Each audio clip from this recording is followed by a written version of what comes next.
Ya, dari materi kecelakaan ini risk management. Jadi Bapak-bapak bisa lihat celaka itu seperti apa. Goals-nya ini membentuk Anda menjadi seorang pengemudi yang defensif dengan basis perilaku.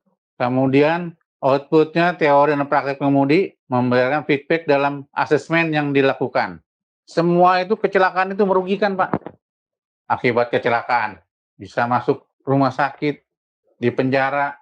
Jangan biarkan kesalahan dan kelalaian orang lain menimpa Anda. Di jalan itu kan biasanya kita sering bisa jadi terjadi. Adu kambing lah, nyenggol lah. Kelalaian orang lain menimpa kita. Malah kita yang kena musibah, yang kena masalah. Terus juga ini nih, kecenderungan pengemudi yang berpengalaman. Karena bapak-bapak udah merasa senior, udah merasa enjoy. Nah ini penyakitnya biasanya. Sering melanggar, mengalami kecelakaan serius, mengemudi di ambang batas kemampuan, meremehkan bahaya dan resiko. Tolong jadi bapak-bapak, kita rubah ini mindsetnya. Jadi nggak ada bawa mobil tuh senior sama junior. Biasanya malah pengemudi senior yang sering musibah dibandingin yang baru belajar. Kalau baru belajar kan hati-hati tuh lihat lubang juga pelan-pelan. Tapi kalau ngerasa senior, sambil merem men, ya sambil merem. Pengemudi rata-rata ribuan kali melakukan kesalahan, sama dengan keberuntungan. Berarti Tuhan masih sayang dengan kita.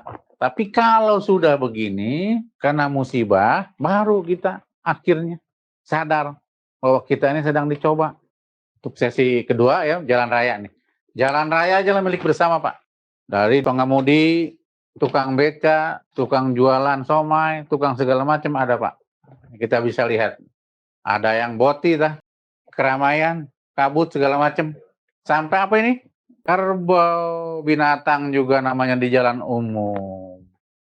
Kecelakaan dapat disebabkan oleh perilaku tidak aman atau kombinasi perilaku dan kondisi tidak aman. Nah, tadi seperti itu. Kalau perilaku kita tidak aman, kondisi tidak aman, sakit tidak aman, hujan ya tidak aman, kabut itu kondisi tidak aman. Perilaku tidak aman, sama kita lagi sakit, maksain mau jalan, padahal kondisi nggak fit. Penyebab dominan, ini berdasarkan data nih, di SBI, Pak. Kecelakaan dikarenakan gagalnya antisipasi karena tidak menjaga jarak aman.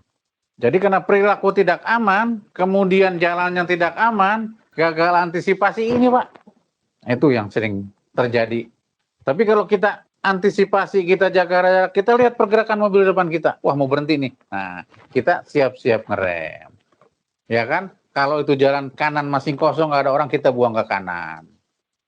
Kecelakaan adalah suatu kejadian yang tidak diharapkan dan menimbulkan kerugian. Itu definisi dari kecelakaan. Bahaya. Suatu objek yang merugikan, menimbulkan resiko, dapat berupa objek, perilaku, lingkungan, kondisi fisik, dan cuaca. Contoh bahaya kita hari-hari, HP, ngantuk, itu musuh utamanya pengemudi. Kalau angkat telepon silahkan menepi, nggak ada yang ngelarang bapak-bapak ngangkat telepon, silahkan angkat, hanya ada prosedurnya. Kemudian ini kalau ngantuk, maksakan itu, karena biasanya kan kita tahu sendiri sekarang ada IPMS. Di setiap mobil bapak-bapak ada GPS. Ada namanya IPMS. Jadi bapak-bapak udah nggak bisa ngecot sekarang. Ada alarm entah bunyi dari jam berapa sampai jam berapa, Pak? Jam 2 sampai jam 6. Itu udah kena IPMS. Harus berhenti mobil bapak-bapak. Itu istirahat. Karena jam rawannya bapak-bapak. Bapak-bapak nginjek rem, nginjek gas berapa kali ketahuan, Pak. Minggir di mana juga ketahuan. Udah nggak bisa ngebohong, Pak, sekarang mah. Bongkar jam berapa, engine-nya mati apa enggak. Nah, makanya kalau bapak-bapak suka merah aja dipanggil pengurus, itu biasanya dimatiin kuncinya, dicabut, jangan digantung kuncinya. Itu di PMS masih nyala. Nah, ini resikonya. Dampak resiko ini udah sampai sebegitunya, coba ngetrel mobil kita. Kecelakaan. Bahaya, spontan, tergesa-gesa, gagal 85%.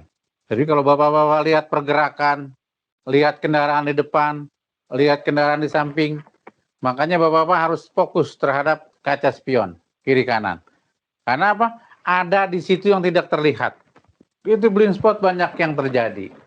Sekali lagi, waspada, jaga jarak. Bapak-Bapak harus lihat pergerakan kendaraan di depan kita, di belakang kita, di samping kita.